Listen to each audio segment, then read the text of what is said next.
అబ్బో ఇక్కడ కేజీ చీరలు కొంటే అర కేజీ చీరలు ఫ్రీ అంట. మంగళ్య షాపింగ్ మాల్, కేజీల్లో సేల్, టన్నుల్లో ఆనందం. కరీంనగర్ లో ఎల్ఎండిని సందర్శించిన అనంతరం కేటీఆర్ మాట్లాడుతున్నారు. లైవ్ లో చూద్దాం. 28.5 లక్షల క్యూసెక్కుల వరద 500 సంవత్సరాల గోదావరి చరిత్రలో ఎన్నడూ రానంత వరద వచ్చింది. 28.5 లక్షల క్యూసెక్కులు అంటే ఎంతరికైనా 247 టీఎంసీ. ఆ రోజే భద్రాచలానికి ఏం కాలే. ఆ రోజు ఏది 2022 జూలై 2022 ఆ రోజే 247 టీఎంసీల ప్రవాహం వస్తేనే అంత ఉధృతంగా మేడిగడ్డ బ్యారేజ్ మీదికెళ్ళి నీళ్ళు పోయినాయి.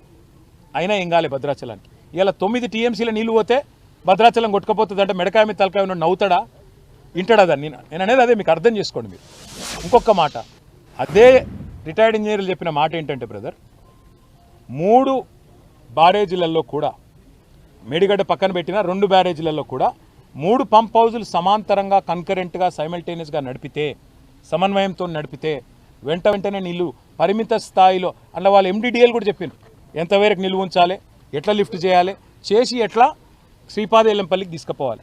గంత డీటెయిల్గా చెప్పినాక కూడా నేను వినా చూడా.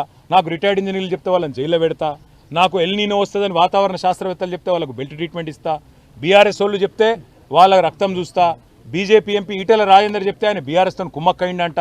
ఇక ఎవరు చెప్పినా అయినా నేను పట్టిన కుందేలకు 3 ఎకరాలంటే ఏం చెప్పాలి మరి ఆయనకు? సార్ మీరు చెప్పింది కరెక్టే. మినిమం ఫ్లో లెవెల్ ఎంఎఫ్ఎల్ అనేది పెరిగింది అని చెప్పేసి ఆ పరీక్షలకు నేతృత్వం వహిస్తున్న పరీక్షిత్ మెహ్రా అన్నట్టు ఆయన చెప్పింది, కల్నల్ పరీక్షిత్ మెహ్రా. ఇప్పటిదాకా వీళ్ళందరూ చెప్పింది తప్పు, ఆయన మేరానో లేకపోతే రేవంత్ రెడ్డి చెప్పింది కరెక్టా? రిపేర్లు జరుగుతున్నాయి, నవంబర్ వరకు అందుబాటులోకి వస్తుందని అన్నారు. ఈరోజు ఉత్తమ్ కుమార్ రెడ్డి కూడా మేము బ్యారేజీల నుంచి నీళ్ళు ఇవ్వము అనట్లేదు, ఇస్తాము, బీఆర్ఎస్ రాజకీయం చేస్తుంది అంటున్నారు. సరే, ఇప్పుడు ఉత్తమ్ కుమార్ రెడ్డి ఏం చెప్తాడు, రేవంత్ రెడ్డి ఏం చెప్తాడు అన్న దానికంటే పంటలు కాపాడతారా రైతులే లేదా, మీకు చిత్తశుద్ధి ఉందా లేదా? సింపుల్, ఆడ నీళ్లు పోతున్నాయి, లిఫ్ట్ చేయొచ్చని అందరు చెప్తాను, ఇస్తావా ఇవ్వగా చెప్పు. నీకు రైతుల పట్ల నీ కమిట్మెంట్ ఏందో రాష్ట్రానికి ఆల్రెడీ తెలిసిపోయింది. 6 సార్లు రైతు బంద్ వేయాలి రేవంత్ రెడ్డి ఇప్పటికి వచ్చినాక, 4 సార్లు ఎగ్గొట్టిండు. మొదటిసారి అప్పుడు కేసీఆర్ గారు కూడబెట్టి పెడితే దాన్ని ఆపిండు, ఎలక్షన్ కమిషన్కి ఉత్తరం రాసి ఎలక్షన్ అయిపోయాక అదే ఇచ్చిండు. నిన్న ఒక్కసారి ఏదో ఇచ్చినట్టున్నాడు తప్ప ఇప్పటి వరకు 4 సార్లు రైతు బంద్ ఎగ్గొట్టిండు.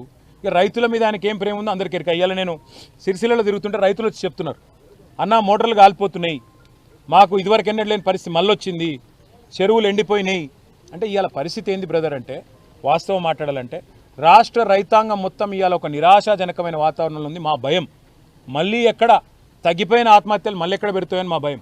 ఒకనాడు మహారాష్ట్ర తర్వాత highest number of suicides, farmer suicides తెలంగాణలో ఉండే. మా ప్రభుత్వంలో lowest number of suicides in the country Telangana.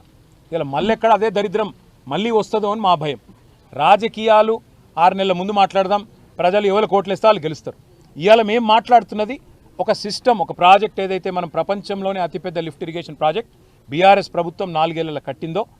అయ్యా ఇప్పుడు భాస్కర్ గారు ఒక మాట చెప్పు, నాకు నువ్వు ఇల్లు కట్టుకున్నావు, ఇల్లు కట్టుకుంటే ఎక్కడో చిన్నగా కురుస్తాను, ఇల్లు చదువుకుంటావా లేదా మొత్తం కూలగొడతావా?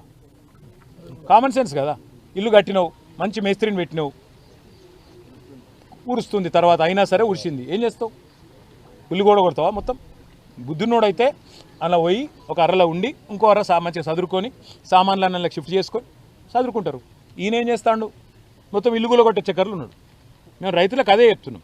చిన్న పర్రె వచ్చింది ఒక దగ్గర, దాన్ని అవసరమే లేకుండా, బ్యారేజ్ అవసరమే లేకుండా నీళ్ళు లిఫ్ట్ చేయొచ్చు అని చెప్తుంటే కాదు కూడదు, నేను నా ఒక్కనికే తెలివి ఉంది, ఎవరికేం తెలియదు. ఇక ఆయనకు ఆ షాబాద్ సైకోకి ఏం తేడా ఉంది? మరి ఇద్దరు ఒకటే కదా.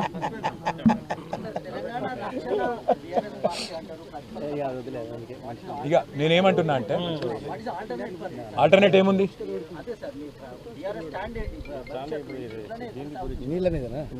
మా నాయకుడు కేసీఆర్ గారు ఏమన్నారంటే, మీరు ప్రతిపక్షంలో ఉన్నారు, తొందరపడకండి, అల్టిమేట్గా రైతుల ప్రయోజనాలు ముఖ్యము కాబట్టి మీరు జాగ్రత్తగా మనం ఆలోచించి పార్టీగా ఒక నిర్ణయం తీసుకుందాం, తొందరపడి మీరేం హడావుడిగా ఇది చేయకండి, ఎందుకంటే ఇది రాజకీయ రభస కాదు, రైతులకు వాళ్ళ గోస చూసి ప్రభుత్వం స్పందించాలి కాబట్టి ప్రభుత్వం మీద ఒత్తిడి పెంచండి, అవసరమైతే ప్రతిరోజు పత్రికల ద్వారా రైతులను జాగృతం చేయండి అని చెప్పారు. ఆ పనిలో మేమున్నాం. తదుపరి ఒకవేళ ప్రభుత్వం ఇట్లే మూర్ఖంగా వ్యవహారం చేస్తే మా నాయకుడు కేసీఆర్ గారి సమక్షంలో ఒక సీనియర్ నాయకులు అందరం మీటింగ్ పెట్టుకొని వారి నిర్ణయానుసారం ఎట్లా ముందుకు పోవాలో ఆలోచించారు. ఎక్కడికి? ఇప్పుడు మమ్మల్ని అందరినీ తయారు చేసింది కేసీఆర్ కదా. ఇప్పుడు మేము మాట్లాడుతున్న ప్రతి మాట కేసీఆర్ గారి మాటనే కదా. మేము ఆయన చెప్పండి ఆయన పర్మిషన్ లేని ఏది పడుతుంది మాట్లాడతామా? మా పార్టీ తరపున పార్టీ వర్కింగ్ ప్రెసిడెంట్గా ఈ ప్రాంత ఎమ్మెల్యేగా నేను మాట్లాడుతూ ఉన్నా. ఎస్, కేసీఆర్ గారి ఆదేశంతోనే మాట్లాడుతున్నా. కేసీఆర్ గారు మాట్లాడితే మా అందరికంటే 1000 రెట్లు అద్భుతంగా మాట్లాడతారు. అది కావాలని వాళ్ళు కోరుకుంటారేమో నాకు తెలియదు. కేసీఆర్ గారు వచ్చి మాట్లాడితే మాత్రం ఇలా కాంగ్రెస్ వాళ్ళు కోరుకుంటారు కదా.